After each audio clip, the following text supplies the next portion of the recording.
कृष्णाय वासुदेवाय हरे परमात्मने प्रणतः क्लेशनाशाय गोविन्दाय नमो नमः। नमः परमहंसास्वादितचरणकमलचिन्मकरन्दाय भक्तजनमानसनिवासाय श्रीरामचन्द्राय। वागीशायस्य वदने लक्ष्मीर्यस्य च वक्षसि यस्यास्ते हृदये संवित्तं नृसिंहमहं भजे। गुरुर्ब्रह्मा गुरुर्विष्णुर्गुरुर्देवो महेश्वरः गुरुस्साक्षात् परब्रह्म तस्मै श्रीगुरवे नमः। भगवत चरण कमलानुरागी सभी आत्मीय प्रिय प्रभु प्रेमीजन, गाजियाबाद से मेरे पितृतुल्य पूज्य पांडे जी, स्वाध्याय परिवार के सभी आदरणीय महानुभाव स्नेहीजन और विज्ञान के माध्यम से भगवत चिंतन की मंगलमय यात्रा में जुड़े हुए सभी महानुभावों को मैं प्रणाम करता हूँ, वंदन करता हूँ और सबका अभिनंदन करता हूँ। हम लोग श्रीमद् भगवत गीता का 15वां अध्याय, पहले इसका पाठ करते हैं, फिर कुछ चर्चा। ओम श्री परमात्मने नमः। अथ पंचदशोऽध्याय। श्री भगवानुवाच ऊर्ध्वमूलमधः शाखमश्वत्थं प्राहुरव्ययं छन्दांसि यस्य पर्णानि यस्तं वेद स वेदवित्। अधश्चोर्ध्वं प्रसृतास्तस्य शाखा गुणः प्रवृद्धा विषयप्रवाला। अधश्च मूलान्यनुसन्ततानि कर्मानुबन्धीनि मनुष्यलोके। न रूपमस्येह तथोपलभ्यते नान्तो न चादिर्न च सम्प्रतिष्ठा। अश्वत्थमेनं सुविरूढमूलमसङ्गशस्त्रेण दृढेन छित्त्वा ततः पदं तत्परिमार्गितव्यं यस्मिन् गता न निवर्तन्ति भूयः। तमेव चाद्यं पुरुषं प्रपद्ये यतः प्रवृत्ति प्रसृता पुराणी। निर्माणमोहाजितसङ्गदोषा अध्यात्मनित्या विनिवृत्तकामाः।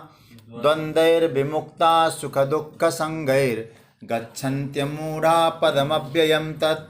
न तद्भासयते सूर्यो न शशाङ्को न पावकः। यद्गत्वा न निवर्तन्ते तद्धाम परमं मम। ममैवांशो जीवलोके जीवभूतः सनातनः।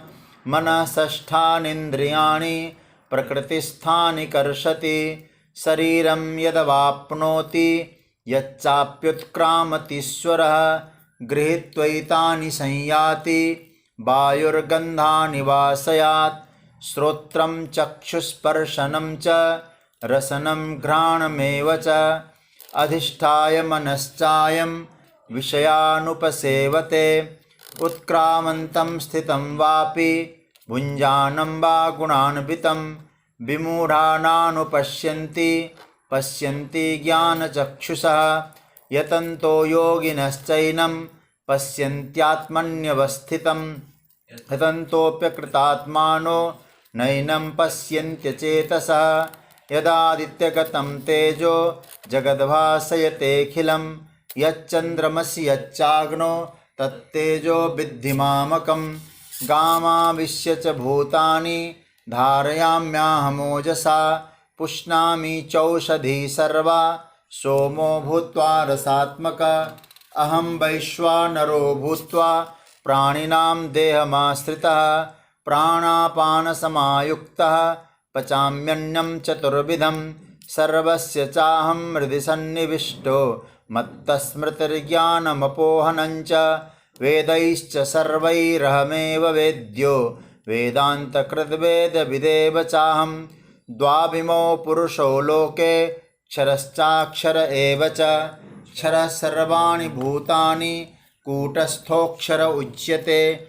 उत्तमः पुरुषस्त्वन्यः परमात्मेत्युदाहृत यो लोकत्रयमाविश्य बिभर्त्यव्यय ईश्वर यस्माक्षरमतीतोह मक्षरादपि चोत्तमः अतोऽस्मि लोके वेदे च प्रथितः पुरुषोत्तमः यो मामेव सम्मूढो जानाति पुरुषोत्तमं स सर्वविद् भजति मां सर्वभावेन भारत इति गुह्यतमं शास्त्रमिदमुक्तं मया नघ एतद्बुद्ध्वा बुद्धिमान् स्यात् कृतकृत्यश्च भारत।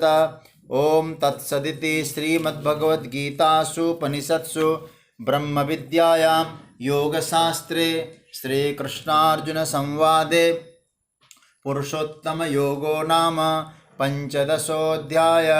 श्रीकृष्णार्पणमस्तु। भगवान की मंगलमयी कृपा से हम लोग इस 15वें अध्याय के चिंतन को आगे बढ़ा रहे हैं। कल हम लोगों ने दर्शन किया ऊर्ध्वमूलम अधःशाखम अश्वत्थम प्राहुरव्ययम। उसमें चर्चा आई, उसका मूल ऊपर है, ऊपर का अर्थ बताया उत्कृष्ट है। शाखाएं नीचे है तो उत्कृष्ट की अपेक्षा और निकृष्ट है, अध का अर्थ लगाया गया। और अश्वत्थम, अश्वत्थम के हमने 4 अर्थ आपके सामने रखे थे। और अव्ययम प्राहु, उसको अव्यय कहा गया है। अव्यय शब्द का अर्थ बताया प्रवाह नित्यत्व है, नहीं नित्य, लेकिन प्रवाह रूप में नित्य है। फिर एक फीचर और दिखा, छंदांसी यस्य पर्णानि। उस संसार रूपी वृक्ष के जो पत्ते हैं, वो पत्ते पर्ण, वो क्या है? छंदांशी, वेद। और वेद में जो वर्णित जो मार्ग है, कर्म, उपासना, ज्ञान, ये सब जो है वो सब क्या है? इसके पत्ते हैं। और पत्तों के संदर्भ में कल 3 बातें रखी गई थी। आज मैं वहीं से चर्चा प्रारंभ करना चाहूँगा। 3 बातों में बताया गया, जिस वृक्ष में पत्ते होते हैं वो वृक्ष देखने में सुंदर होता है, और पत्ते न हो तो कहते शुष्कः वृक्ष तिष्ठति अग्रे। हमारे यहाँ कहा जाता है कि उसमें कोई है नहीं, शोभा तो सामने खड़ा है, तो कहते हैं वो शुष्क होता है। तो पहला, उस वृक्ष की शोभा किससे है? बोले वेद से है, पत्ते से है। पत्ते में पहली बात बताई सौंदर्य, सुंदरता। दूसरी बात बताई पत्ते हैं तो उस वृक्ष की छाया है, छाया है और वृक्ष किसी को आश्रय देता है। तो दूसरा क्या सूत्र मिला? आश्रयणीय है, आश्रय देता है। और तीसरी बात बताया, पत्तों के कारण वृक्ष की रक्षा भी होती है। ये बात बताई गई। अब इन सब बातों को देखें तो संसार में भी, संसार को जब वृक्ष कहा गया है, संसार में जो कुछ सौंदर्य है, संसार यदि आश्रय लेने लायक दिखता है अथवा संसार की रक्षा होती है, तो उसका मूल क्या है? वेद है। छंदांसी यस्य पर्णानि, वेद के कारण ही यह सब है। वेद का अर्थ क्या है? ऐसे तो सामान्य अर्थ बता दूं, विद ज्ञाने धातु से वेद बनता है, ज्ञान। लेकिन जब ये कहा गया है छंदांसी, जब बहुवचन का प्रयोग भगवान कर रहे हैं यहाँ, कई लोगों ने कहा कि 4 वेद। नहीं, हमारे सभी आचार्यों का मत है वेद में बताए गए सिद्धांत, कई प्रकार के जो सिद्धांत बताए गए हैं, उन सिद्धांत को यहां भगवान ने बहुवचन से कहा है। छंदांशी यस्य पर्णानि, वेद शास्त्र, अर्थात जिसमें विधि विधान इत्यादि बताया गया है, नियम इत्यादि बताए गए, जिसमें कर्म है, जिसमें उपासना है, जिसमें ज्ञान है, धर्म अधर्म की चर्चा है। जहाँ धर्म अर्थ काम मोक्ष चारों प्रकार के पुरुषार्थों की चर्चा है, वही वेद शास्त्र है, छंद है। तो जैसे रक्षा, हमारे पूज्य आचार्य जी कहा करते थे कि छादनात् छंदः, जैसे छादन होता है ना, छादन का मतलब जैसे ढकना, मतलब ढकने का अर्थ है कि रक्षा, उसकी छाया में, उसकी छादन में हम है, इसलिए उसको छंद भी कहा गया है। तो क्या अर्थ बना?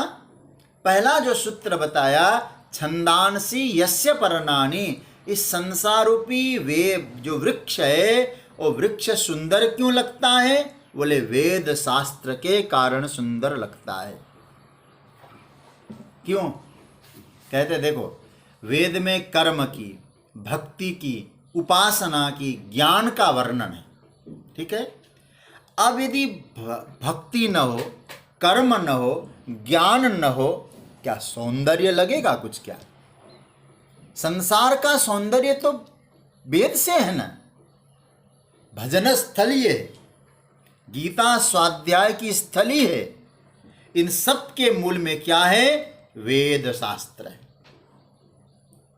वेद ही तो बताता है कि हमारा धर्म क्या है, सत्कर्म क्या है, मार्ग क्या है, पाना क्या है, लक्ष्य क्या है, ये किसने निर्धारण किया है? वेद। और मैं एक बार पहले भी चर्चा कर चुका हूं, वेद के सिद्धांत के विरुद्ध यदि कोई परमात्मा भी वक्तव्य देते हैं तो हम परमात्मा को तो स्वीकार करते हैं, लेकिन उनके वक्तव्य को स्वीकार नहीं करते हैं, क्योंकि हमारे यहाँ राजाज्ञ है वेद। एक हमारे यहाँ अवतार ऐसा हुआ है, अवतार के रूप में उनकी स्वीकृति है, लेकिन सिद्धांत स्वीकार नहीं किया गया है। तो कहने का अर्थ यह है कि वेद जगत का सौंदर्य रक्षण कर रहा है। मतलब वेदों की कारण ही मानव जीवन में जो प्रयोजन है, मानव जीवन का जो प्रयोजन है, वो सिद्ध होता है। और कहाँ होता है? इसी जगत में रहकर वेदों के कारण साधक अपने प्रयोजन को, लक्ष्य को सिद्ध करता है।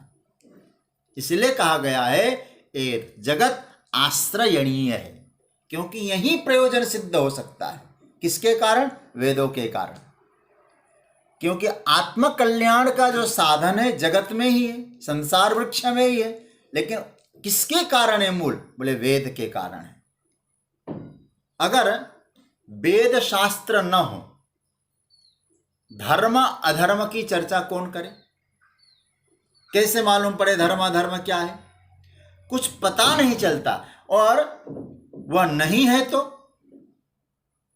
फिर पाप पुण्य आदि पर भी कोई चिंतन नहीं। फिर पाप क्या है, पुण्य क्या है, कोई व्यवस्था ही नहीं बन पाए। तो वेदों ने व्यवस्था बनाई। अच्छा, बिना वेद के पुनर्जन्म, पूर्व जन्म की चर्चा कैसे हो पाती? स्वर्ग नरक ईश्वर, इन सब का कुछ पता नहीं चल पाता।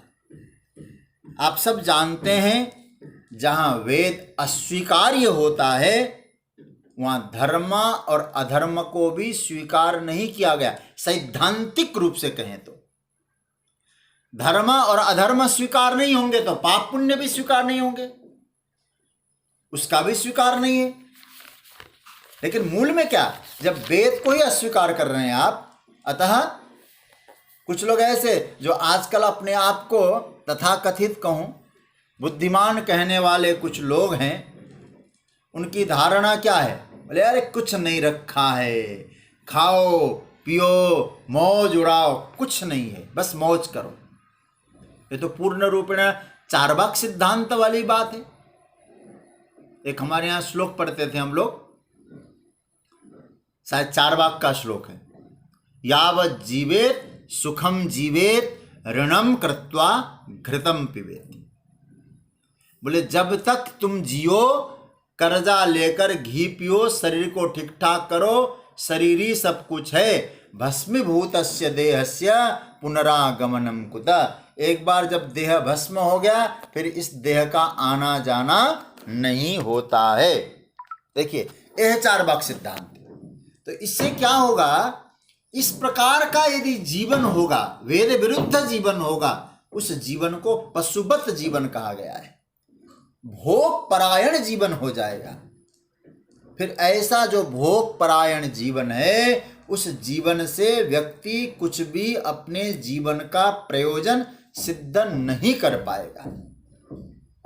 अपितु कहा जाए वहां से और नीचे गिरता जाएगा, पतन होता जाएगा। इस प्रकार बिना वेद शास्त्र, बिना पाप पुण्यादि के और बिना उन कर्मों में, उन पाप पुण्यादि कर्मों में श्रद्धा रखे बिना जीवन को सही दिशा में चलाया नहीं जा सकता, जीवन व्यर्थ हो जाएगा।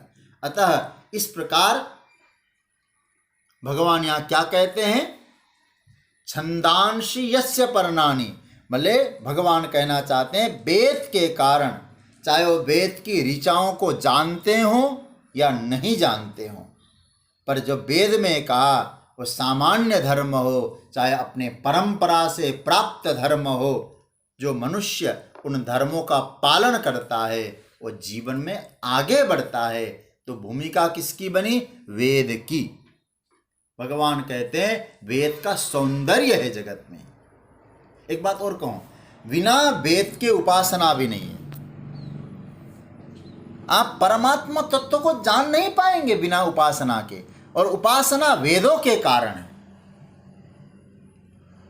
देखिए जरा, परमात्मा को हम नहीं जानेंगे तो परमात्मा से प्रेम भी कैसे करेंगे। भक्ति का स्वरूप वेद में है। भक्ति किस प्रकार होगी, अरे भक्ति के बिना अंतकरण की मलिनता दूर नहीं होगी। तो अंतकरण की मलिनता को दूर करने वाली भक्ति है, उपासना है, वो कहाँ वर्णन है, वेद में। योगानुशासन बिना वेद के नहीं है, भक्ति बिना वेद के नहीं है, कर्म चिंतन बिना वेद के नहीं है, ज्ञान में प्रवृत्ति बिना वेद के नहीं है। मतलब कुछ भी बिना वेद के सिद्ध होने वाला बिल्कुल बिल्कुल बिल्कुल नहीं है। तो भगवान क्या कहते हैं, इस प्रकार वेद ही इस संसार वृक्ष के पत्ते हैं, पर्ण है, जो संसार को सुंदर दिखाता है, आश्रय दिखाता है और रक्षण भी होता है। अरे भाई, सबके सब वैराग्यवान तो होंगे नहीं। 2 मिनट में सब कुछ छोड़ के भजन करने के लिए निकल गए, बोले कुछ नहीं रखा है संसार में, सब वैरागी तो नहीं होंगे। तो उन जो वैराग्य की भावना नहीं है उनको वेद क्या कहता है, बोले कर्म करो तुमको स्वर्ग मिलेगा, स्वर्ग कामो यजेत, तुम एक काम करो। और क्या किया, बोले तुम ऐसा मत करो क्योंकि ऐसा करोगे तो नरक में जाओगे।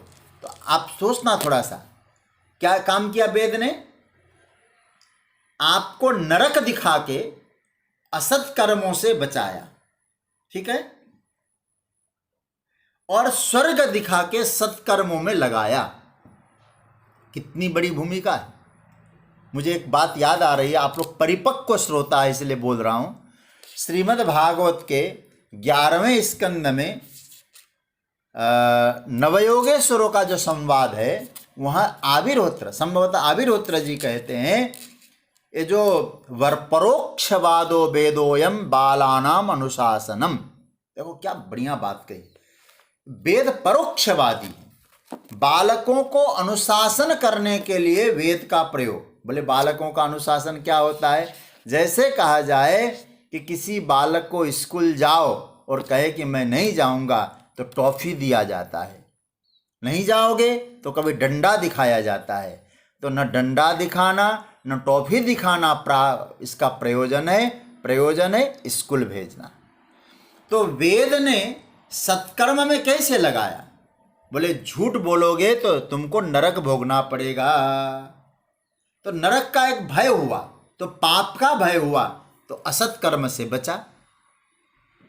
सत्कर्म करोगे तो तुम्हारा कल्याण होगा, तो सत्कर्म में लगाया। तो भगवान कहते इतना जो तुमको प्रवृत्ति में लगा रहा है उसको क्या दे रहा है? बोले जो वैराग्य नहीं है, प्रवृत्ति मार्गी है, उनको प्रवृत्त में लगा रहा है और सद प्रवृत्ति में लगा रहा है वेद। अच्छा भाई, जिसके मन में प्रबल वैराग्य है, वेद क्या करता है उसको? वेद ने कहा ज्ञान के लिए प्रयत्न करो, उस परमात्मा को जानो, उस मूल को जानो। किसको जानना? तो वेद ने कहा तद विजिज्ञास्व तद ब्रह्म श्रोतव्य मंतव्यो निदिध्यासितव्यश्च। यह भी वेद ने ही कहा है। तो धर्म की सिद्धि, अर्थ की सिद्धि, काम की सिद्धि, मोक्ष की सिद्धि, यहां तक कि सब कुछ भी वेद में ही संभव है। पूज्य पांडे जी विराजे हैं। हम लोग जब कभी कभी अवसर मिलता है तो आपसे चर्चा होती है। ऋषि वेद की स्तुति करके, वेद पाठ करके क्या मांग रहा है? स्तुता मया वरदा वेद माता प्रचोदयन्ताम पावमानी द्विजानाम आयु प्राणम प्रजाम पशुम कीर्तिम द्रवीणम ब्रह्मवर्चसम मह्यम दत्वा व्रजतः ब्रह्मलोकम। अरे मंत्र दृष्टा ऋषि प्रार्थना कर रहे हैं वेद से। क्या कह रहे हैं? हे वेद माता, आप तो मां की तरह पालन पोषण करते हैं। कई लोग वेद माता का अर्थ गायत्री भी करते, चलो कोई बात नहीं। तो वेद से प्रार्थना, हे देवी, हे वेद की अधिष्ठात्री मैया, आप ऐसी कृपा कर रहे हैं। क्या? बोले हमको आयु दें, प्राण दें, बल दें, औज दें। आयु प्राणम प्रजाम, संतान मांगा है जी, पशुम, कीर्तिम, धन। तो क्या जगत में इसकी आवश्यकता नहीं है आवश्यकता। दिया किसने? वेद के अनुशीलन से मिला। तो कहने का अर्थ क्या है? इसी वेद के द्वारा संसार वृक्ष का परिरक्षण होता है। पाप पुण्य, धर्म अधर्म, ये समूचा संसार वृक्ष जो है, ये संसार जो वृक्ष है, इसी के सौंदर्य से, वेद के सौंदर्य से हम लोग पलते हैं, बढ़ते हैं। वेद शास्त्र ही संसार का आधार है। छंदांसि यस्य पर्णानि, वेद जिसके पत्ते। ठीक है, एक और बात कह दूं, पर्ण मतलब पत्ते। अच्छा, पर्ण के द्वारा एक चीज और मैं बीच में स्मरण में आया, एक चौथी बात भी हम पत्ते में लगा सकते हैं। तीन तो बात बताई, चौथी एक मतलब क्षेपक परिशिष्ट लगा। मान लीजिए आप, क्षेपक तो नहीं, परिशिष्ट है। एक भाव को और बता दो, पत्तों से क्या होगा? मतलब पत्ते के द्वारा ही हम मूल का अनुमान लगा सकते हैं।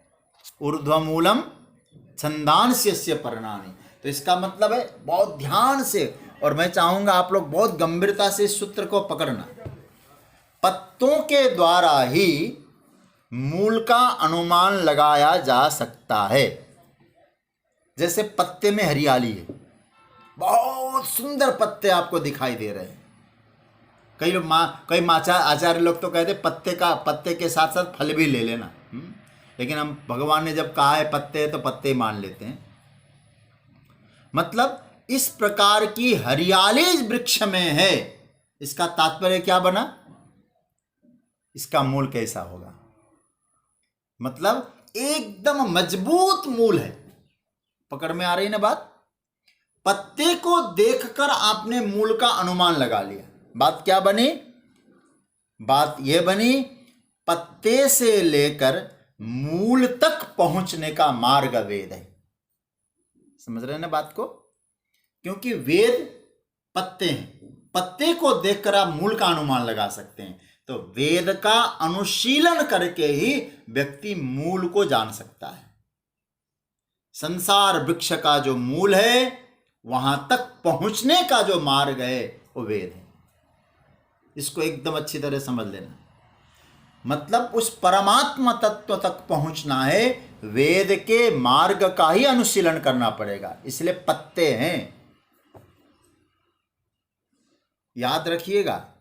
वेद के मार्ग का अनुशीलन करने का मतलब वेद के अनुसार जो नियम बनाए गए हैं उन नियमों का पालन करिए, वैदिक धर्म में निष्ठा रखिए, तो ही आप उस पत्ते से मूल तक की यात्रा कर पाएंगे। छंदांसि यस्य परिणाम।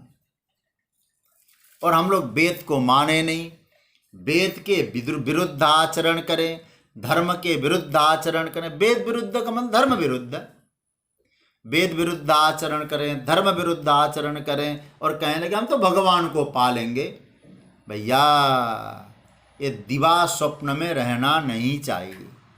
सदाचार इत्यादि का पालन करके ही परमात्मा की प्राप्ति करनी है हमको। तो क्या मतलब बना मामला कि वेद के द्वारा ही मूल तक की यात्रा, मतलब परमात्मा का ज्ञान किससे होगा? वेद के द्वारा होगा। छंदांसि यस्य पर्णानि, उन पत्तों से मूल में देखो, मूल का अनुमान लगा लो और उसकी अनुभूति कर लो।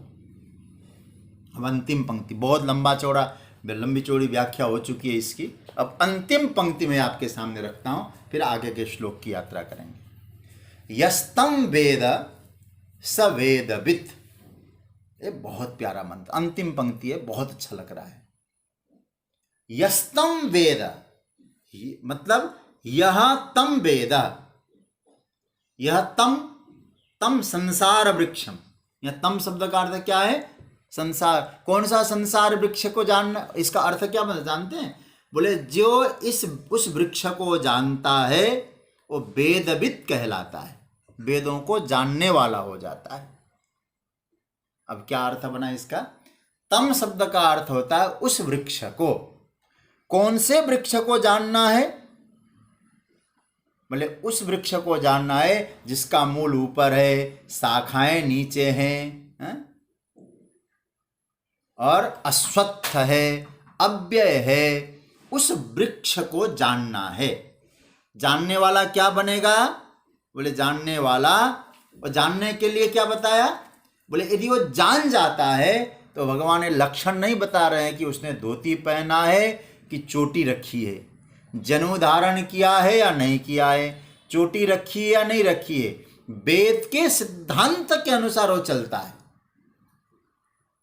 उसने अपने वेद के अनुसार नियम बनाया, नियम रखा है, तो कोई भी क्यों न हो वेद का तात्पर्य वो जान जाता है।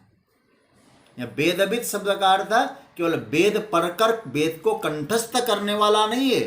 वेद में जो लक्ष्य बताया है, तात्पर्य बताया है, उस तात्पर्य को वो जानता है। तो भगवान क्या कहते हैं? यह तम वेद संसार वृक्षम अश्वत्थम ऊर्ध्वमूलम अव्ययम यह वेद स वेदवित्। ठीक है। इस प्रसंग में प्रायः सभी महापुरुषों ने, सभी टीकाकारों ने यहाँ तम वेद का अर्थ बहुत अच्छा अर्थ किया है। मैं चाहूँगा, है तो संस्कृत में, लेकिन नोट करें आप। क्या बोलते हैं महापुरुष लोग? समूलम संसार वृक्षम वेद। मूल सहित संसार वृक्ष को जो जानता है। बहुत, इतना मुझे तो लगता है कि सोने के अक्षर में लिखने लायक पंक्ति है। ये नहीं लिखा है कि संसार वृक्षम वेद, संसार रूपी वृक्ष को जो जानता है, ऐसा नहीं कहा। समूलम, मूल सहित संसार के वृक्ष को जानता है, जो मूल को छोड़कर नहीं। मतलब संसार का जो मूल क्या बना? ऊर्ध्वम परमात्मम, परमात्मा। मतलब उस मूल सहित संसार को जो जान लेता है। समूलम वृक्ष ज्ञानम स्तौति। ऐसी प्यारी पंक्ति है ना हमारे भाष्य में। क्या बोलते हैं? समूलम वृक्ष ज्ञानम स्तौति। मूल सहित वृक्ष ज्ञान के बारे में भगवान यहाँ बता रहे हैं, उसकी प्रशंसा कर रहे हैं। मुख्य ज्ञान क्या है? आपको जानना क्या है? बोले जानना है मूल को। इसलिए क्या कहते हैं? उस वृक्ष के मूल को जानना है। पहले वृक्ष दिखा दिया, वृक्ष के फीचर बता दिए, अब भगवान कहते हैं उस वृक्ष के मूल को जानो। परमात्मा तत्व का ज्ञान उससे कहते हैं। और संसार को किस प्रकार से जानना? फिर यदि संसार वृक्ष आप कह रहे हैं और उस संसार के वृक्ष के मूल को जानना, तो संसार को जानना है कि नहीं? बोले संसार को इस रूप में जानो। किस रूप में जानना? कि उस परमात्मा की अभिव्यक्ति रूप यह संसार वृक्ष है। कल मैंने बताया था ना, तालाब में जो वृक्ष दिखाई देता है, स्वयं में जो दर्पण में प्रतिबिंब दिखाई देता है, किसका है? बोले हमारा बिंब है, वो प्रतिबिंब है। तो क्या अर्थ निकला इसका? तो परमात्मा भगवान का जो अभिव्यक्त हुआ जो रूप है, अभिव्यक्ति जो रूप है, वो संसार वृक्ष है, उसको जानना है। उसके बिना संसार कुछ नहीं है, इसलिए समूलम, मूल सहित जानना। जगत को जान सकते आप, लेकिन मूल को छोड़ के नहीं जान सकते। मूल को छोड़ के जगत को जानने का प्रयास हुआ तो आपके हाथ में कुछ लगने वाला नहीं है। क्यों? कहा गया है ना, आप यदि कोई धान बोएंगे खेत में, तो क्या मिलेगा? धान बोने पर आपको धान भी मिलेगा। गेहूं बोया, चलो गेहूं बोया तो आपको क्या मिला? गेहूं भी मिला और गेहूं के साथ भूसा भी मिला। गौशाला में काम आया वो भूसा। अब आप सोचिएगा, आपने भूसा बोया, गेहूं नहीं बोया, तो आप ही बताइए अब क्या मिलेगा? फिर आपको भूसा भी नहीं मिलेगा वहाँ। गेहूं तो मिलने से रहा, धान चावल तो मिलने से रहा, धान तो मिलने से रहा, भूसा भी नहीं मिला वहाँ। क्या मतलब हुआ इसका? बोले आप यदि मूल को छोड़ के संसार को जानने का प्रयास करोगे तो आपको वेदविद नहीं कहा जाएगा। आपने कुछ भी नहीं जाना। और मूल सहित संसार को जानोगे, किस रूप में जानोगे? संसार तो प्रभु की अभिव्यक्ति है, परमात्मा के कारण ही है। परमात्मा यदि बिंब रूप में न हो तो प्रतिबिंब का कोई अस्तित्व ही नहीं है। इसलिए शंकराचार्य भगवान कहते समूलम वृक्ष ज्ञानम स्तौति, मूल सहित उस वृक्ष ज्ञान की प्रशंसा है, उस परमात्मा की अभिव्यक्ति है। उसके बिना संसार कुछ नहीं है। तो क्या अर्थ हुआ? ऊर्ध्वमूलम मतलब मूल को श्रेष्ठ समझना, वो ऊपर है, वही मूल वृक्ष के रूप में प्रकट हो रहा है, यह जानना है। ठीक है? किंतु होता यह है प्रिय सज्जनों, बुरा मत मानिएगा, हम लोगों की दृष्टि ऊपर को जाती है। हम लोगों ने जो देखा मूल में जाती ही नहीं है, मूल याद भी नहीं आता। हम लोगों ने वृक्ष को देखा और कहा क्या बढ़िया वृक्ष है जी, बड़ी सुंदरता इस वृक्ष में, क्या कहना, बहुत बढ़िया बहुत बढ़िया। किंतु मूल कितनों को याद आता है? एक भागवत में एक श्लोक है, बहुत प्यारा श्लोक। ये श्लोक है, जब देवर्षि नारद प्रचेताओं को गृहस्थ धर्म का उपदेश और परम पद की प्राप्ति का कुछ मार्ग बताते हैं छठे स्कंद में। छठे स्कंद के 31वें अध्याय में बहुत सुंदर प्रसंग है। उसमें कहते हैं 14वां श्लोक, 31वें अध्याय का 14वां श्लोक, यथा तरुर्मूल निषेचनेन तृप्यन्ति तत्स्कंद भुजोपशाखा प्राणोपहाराश्च यथेन्द्रियाणां तथैव सर्वान् हनमच्युतेज्या। इसका अर्थ क्या बना? जिस तरह से वृक्ष की जड़ सींचने से उसकी लता, तना, शाखा उपशाखा सभी का पोषण होता है। कैसे? जैसे भोजन द्वारा प्राणों को तृप्त करके संपूर्ण इंद्रियां पुष्ट होती है, उसी तरह से परमात्मा की जो पूजा है वो सबकी पूजा है, मूल रूप में परमात्मा है। तो समूलम, मूल सहित भगवान को जानना, मूल के कारण ही फूल खिलता है। संसार फूल है, परमात्मा मूल है।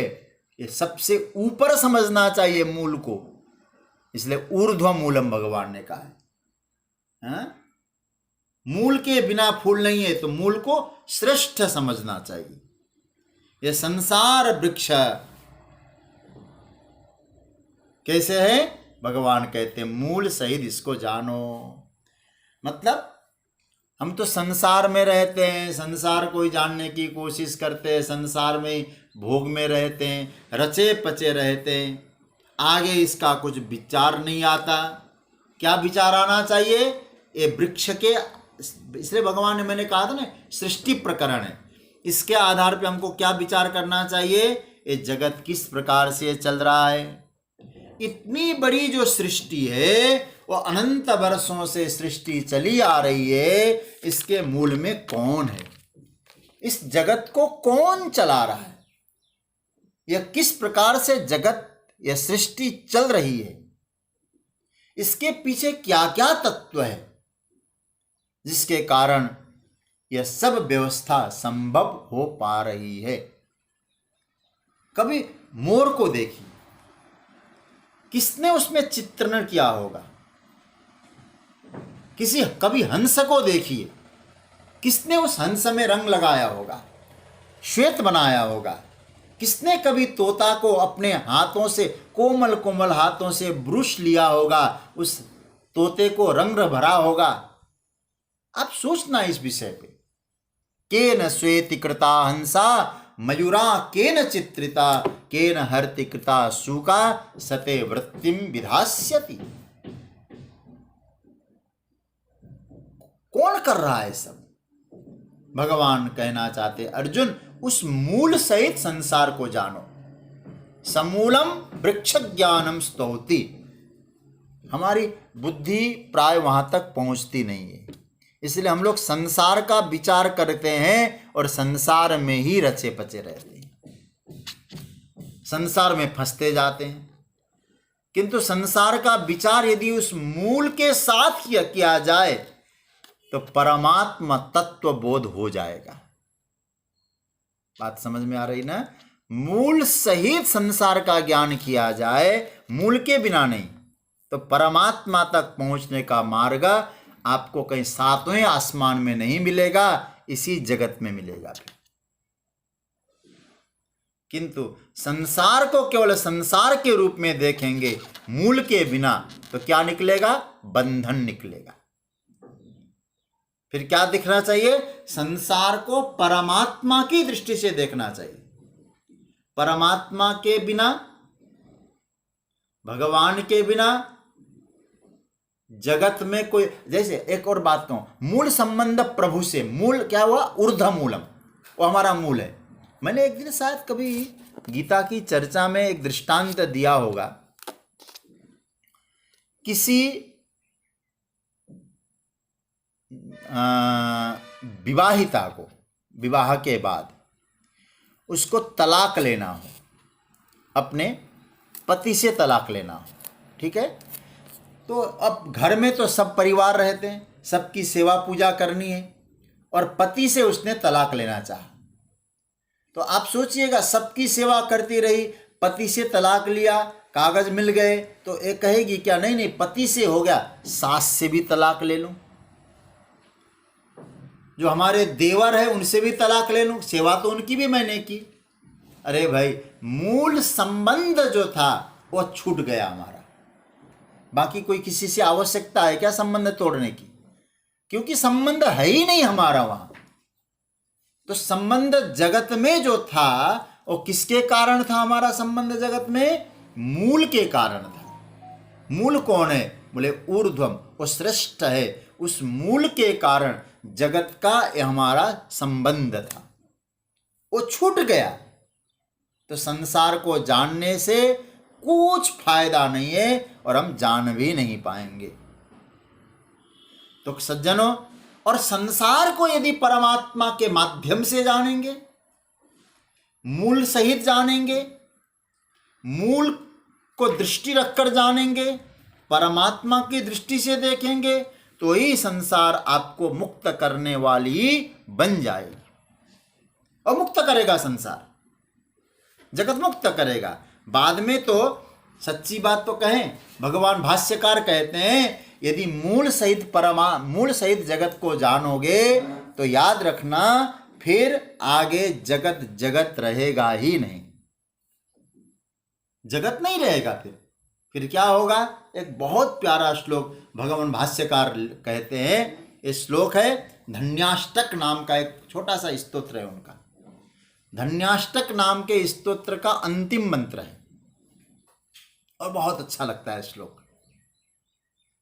संपूर्णम जगदेव नंदनवनम सर्वेपि कल्पद्रुमा। कब मूल को जान लिया तो संसार कैसा लग रहा है, मूल सहित जगत को जानने पर उस वक्त जगत कैसा लगेगा? संपूर्ण जगत नंदन बन है। फिर ये नहीं कोसेंगे आप, बेकार है, दुखालय है, व्यर्थ है, बिल्कुल कोसना बंद कर देंगे। संपूर्णम जगदेव नंदन वनम सर्वेपि कल्पद्रुमा। आप ये नहीं कहेंगे मरेंगे तो स्वर्ग मिलेगा और स्वर्ग में जो है कल्प वृक्ष के नीचे बैठेंगे। अरे भाई, सारे वृक्ष ही आपके लिए कल्प वृक्ष हो जाएंगे मूल के कारण। गांगंबारी समस्त वारी निभा, सभी जल गंगा जल है। पुण्या समस्ता क्रिया, आपकी हर क्रियाएं पुण्यवती क्रिया है, हर कर्म पुण्यवान है। वाचा प्राकृत संस्कृता श्रुति शिरो, चाहे आप बोलें, प्राकृत बोलें और संस्कृत है। वाराणसी मेदिनी, पूरा विश्व वाराणसी है। और सर्वावस्थितिरस्य वस्तु विषया दृष्टे परे ब्रह्मणि, उस परब्रह्म परमात्मा को आपने देखा, देखने का मतलब जाना, समझा, तो व्यक्ति के जीवन में स्थिति। और श्लोक प्यारा है, संपूर्णम जगदेव नंदन वनम सर्वेपि कल्पद्रुमा गांगम बारी समस्त बारी निवाह पुण्या समस्ता क्रिया वाचा प्राकृत संस्कृत श्रुतिशिरो वाराणसी मेदिनी सर्वावस्थितिरस्य वस्तु विषया दृष्टे परे ब्रह्मणि। सारा जगत परमात्मा स्वरूप है, मूल सहित। लेकिन याद रखना ये बात, मूल सहित।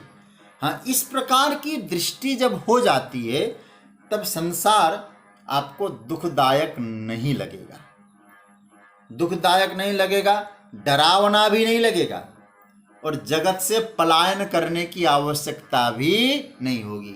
आप ये नहीं कहेंगे भैया घर द्वार बेकार है, चलो हरिद्वार चलें, आप नहीं कहेंगे,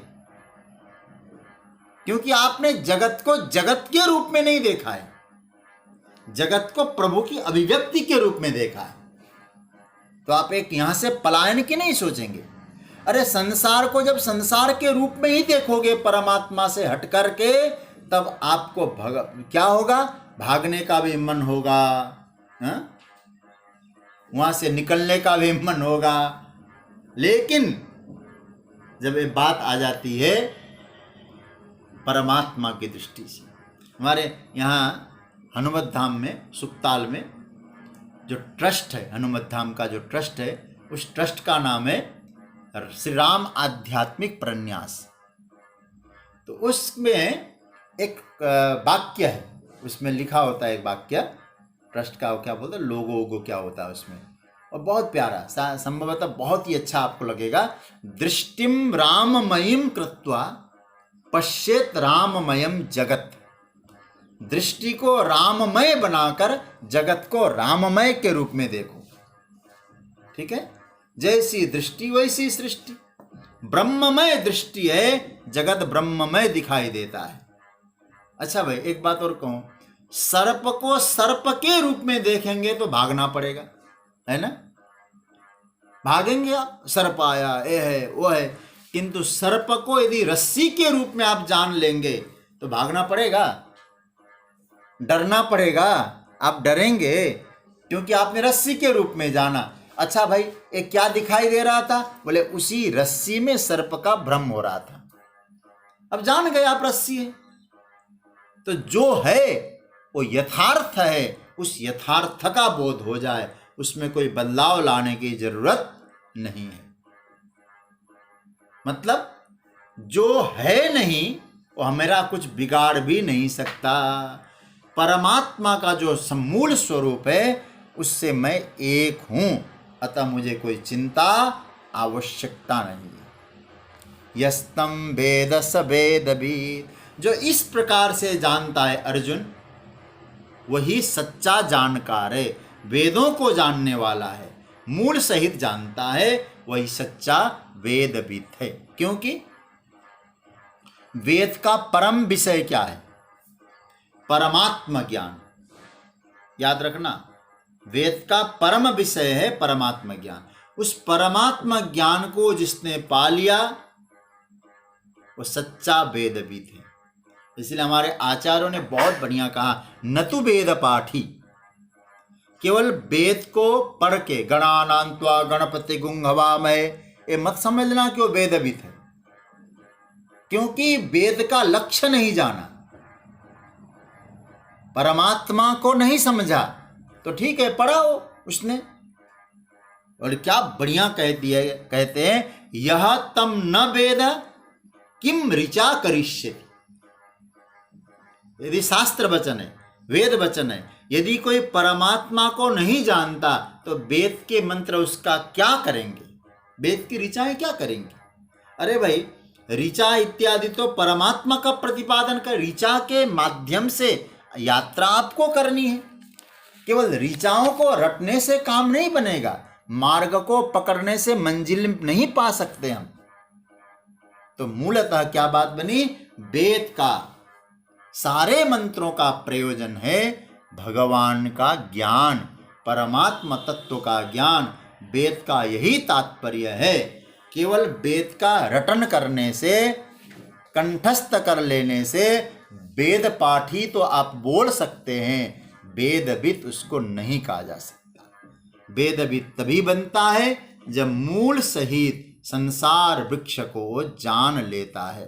भगवान यहाँ स्पष्ट कर देते हैं, वो जो उसको किसको जानता है? ऊर्ध्वमूलम जानाति, जो मूल सहित जान लेता है वही वेदविद है। वेदविद मतलब जानकार है, ज्ञानी है, वेदों के तात्पर्य को समझने वाला है। आई समझ में बात? तो इस श्लोक में हमने बड़ी लंबी चर्चा करी। एक दो बात कह के मैं दूसरे श्लोक में आज ले जाऊं आपको।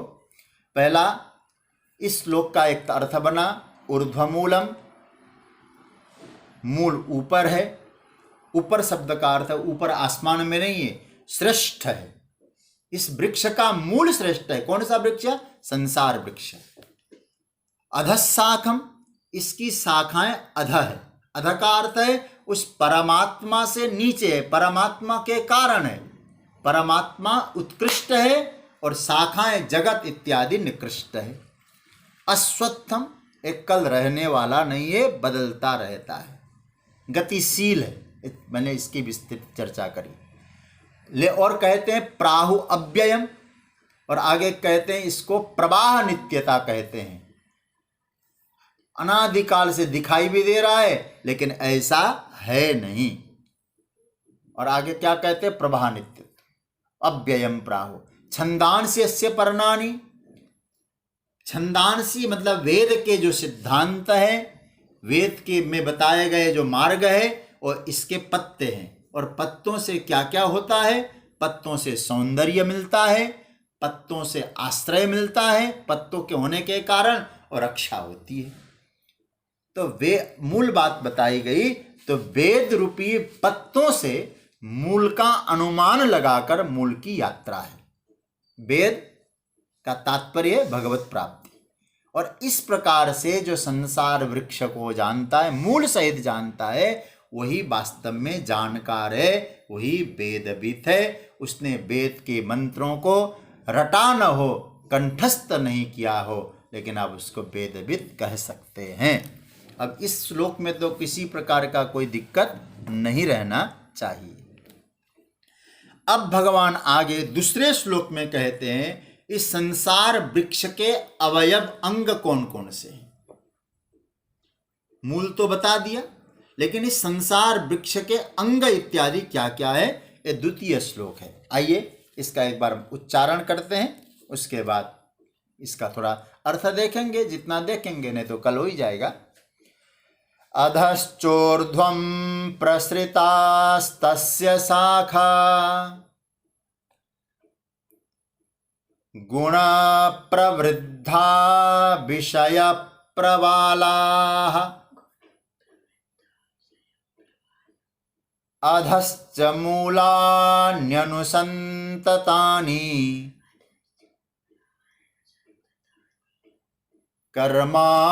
कर्मानुबन्धीनि मनुष्यलोके।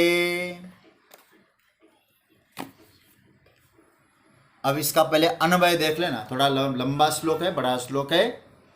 तस्य गुणः प्रवृद्धा विषय प्रवाला शाखा अधा च ऊर्ध्वं प्रसृता मनुष्यलोके कर्मानुबंधीनि मूलानि अपि अधा च ऊर्ध्वं अनुसंततानि। देखो इसका अर्थ देखना। तस्य, उस संसार वृक्ष की, उसी तस्य शब्द का अर्थ संसार वृक्ष की, गुण प्रवृद्धा, तीनों गुणों के कारण बड़ी हुई। देखो गुण प्रवृद्धा, गुणों के कारण, और गुण ले लेना 14वां अध्याय वाला। गुण प्रवृद्धा, तीनों गुणों के कारण बड़ी हुई, विषय प्रवाला, विषय भोग रूपी कोपलों वाली। कोपलों, अभी अभी जो वृक्ष में आते हैं ना कोपल जैसे, ओ शाखा, क्या शाखा है भाई? देव शाखा, मनुष्य शाखा, तिर्यक शाखा, श्रेष्ठ योनि, मध्यम योनि, निम्न योनि। ये शाखा की बड़ी विस्तार चर्चा करेंगे। आदि योनि रूप शाखाएं, अधा मतलब नीचे, च मतलब और, ऊर्ध्वम ऊपर, ऊपर का अर्थ सर्वत्र, प्रसृता फैली हुई है। कहां फैली हुई है? बोले मनुष्य लोके, ये सब शाखाएं फैली हुई है।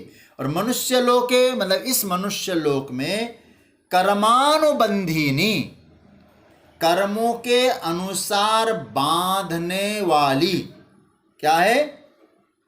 मूलानी, वासना रूप इसकी जड़े, मूल। यह मूलानी शब्द ऊर्ध्वमूल मत अर्थ मत लगा लीजिएगा, हम तो इसका डिटेल्स में जाएंगे, फिर चर्चा करेंगे। वासना रूप इसकी मूल है, जड़े। अपि मतलब भी, अधा च नीचे भी, अनुसंततानि व्याप्त हो रही है। इसका पूरा अर्थ क्या बना? उस संसार वृक्ष की तीनों गुणों वाली, तीनों गुणों के कारण बड़ी हुई, विषय भोग रूप कोपलों वाली, और ऊंच और नीच योनि रूप शाखाएं नीचे और ऊपर फैली हुई है। इस मनुष्य लोक में कर्मों के अनुसार बांधने वाली वासना रूप इसकी जड़ें भी नीचे ऊपर सब फैली हुई है, अनुसंततानी व्याप्त हो रही है। ठीक है, थोड़ा सा इसका प्रवेश करेंगे, बाकी कल तो चलेगा ही। तस्य शाखा अधश्च ऊर्ध्वं प्रसृता, यह जो संसार वृक्ष है अर्जुन, उसकी शाखा नीचे और ऊपर फैली हुई है। प्रसृता मतलब फैली हुई है। ये शाखाएं कैसे पुष्ट हुई है, किस प्रकार से बढ़ रही है? फैलने के लिए तो बढ़ना पड़ता है उसको। कौन बढ़ा रहा है इन शाखाओं को? किसके द्वारा बढ़ रही है? बोले गुण प्रवृद्धा, गुणों के द्वारा बढ़ रही है। अच्छा, और कोई विशेषता इसमें? अरे भाई, ये जो गुण है ना, ये बढ़ाते हैं। सत्व, रज, तम, ये सब हमारे इन विषयों को, इन शाखाओं को बढ़ाते रहते। आप लोग देखा ना, इसलिए 3 रूप बताए। शाखाओं का मतलब 3, ऊर्ध्व, मध्य, निम्न। यहाँ अधश्चोर्धम का अर्थ हमारे आचार्य ने कहा तीनों ले लेना, बीच का भी ले लेना। बीच क्या है? मनुष्य योनि। और आप लोगों ने 14वें अध्याय में पढ़ा है ना, गुण प्रसंग में, ऊर्ध्वम गच्छन्ति सत्वस्था, मध्ये तिष्ठन्ति राजसा, जघन्य गुणवृत्तिस्था, अधो गच्छन्ति तामसा।